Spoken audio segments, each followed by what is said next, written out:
World Health Organization has called for immediate access to the victims of an alleged chemical attack in the Syrian town of Douma.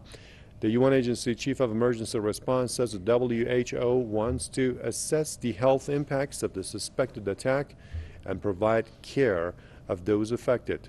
Peter Salama added that there are reports of about 500 patients in the area with symptoms consistent with exposure to toxic chemicals.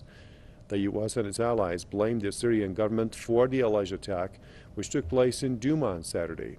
The Syrian government, along with Russia, has rejected the allegations, saying there was no such chemical attack.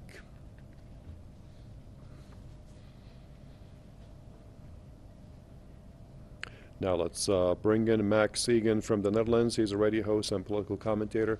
Good to have you with us, Max. What do you make of these threats that Russia and the U.S. are trading at each other, and also regarding this alleged chemical attack? Well, the key word there, of course, is alleged. I mean, suspected chemical attack, alleged chemical attack. I mean, how many times have we heard from the U.S. administration that there's been a chemical attack in Syria, and when the investigations have been ongoing, we've found that it's been nothing of the sort. Or in one case, I believe it was actually chemicals that was smuggled in there by the West anyway, and were released by terrorist forces. And all of the conflict in there has been fueled by the West to begin with anyway. I believe firmly that what we're seeing in Syria is a war for greater Israel. There's a push to just continue this, and you've got to look at some of the deeper underlying causes as well. I mean, they've already sold oil rights and gas rights to some of the land in northern Syria, so they don't want to see the conflict end. They want to overthrow Assad, and they want Western puppets to move in there. And there should be no doubt in anybody's mind that Trump is just following the same globalist agenda of all of his predecessors. I mean, all of his supporters should see this. It's just the same thing. And this posturing against Russia back and forth, it's the same theatre that we always see, just to keep people distracted from the bigger agenda, I think.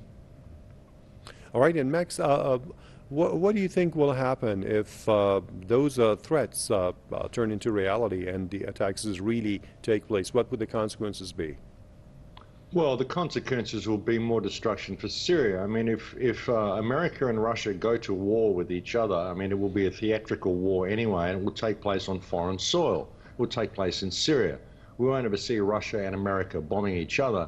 If Putin and Trump want to man up and both be the two cowboys they're pretending to be, and they want to go to war with each other, then the White House should bomb the Kremlin, and the Kremlin should bomb the White House and leave the rest of the world out of it. You know, the problem that we have with the world is governments anyway, these people getting in the way of human beings doing their job and getting on with their lives and creating all these conflicts to begin with. And so that's what I think should happen if these two people do want to posture against each other. Let's see them bomb the government buildings for a change and leave the people out of it. All right, thank you for your comments. Max Igan, radio host and political commentator, joining me from the Netherlands.